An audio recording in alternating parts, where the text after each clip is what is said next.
Olá, tudo bem? Seja bem-vindo ao nosso canal. E no vídeo de hoje vamos ver como fazer contagem automática de colônias bacterianas usando imagens fotográficas no software IMAGEJ.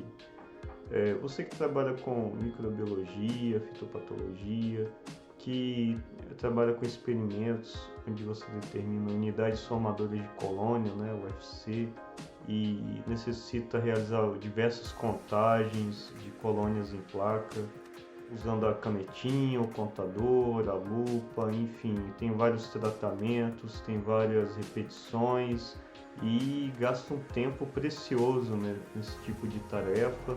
Essa ferramenta pode te ajudar muito, porque com as fotografias dessas placas você pode realizar a contagem automática usando um software livre, gratuito, que se chama IMAGEJ, né?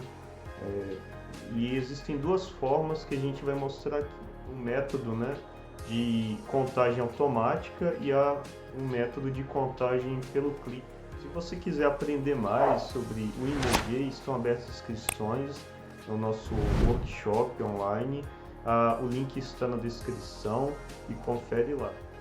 E não se esqueça, se inscreve no nosso canal, ativa as notificações para não perder nenhuma novidade. E vamos para a aula!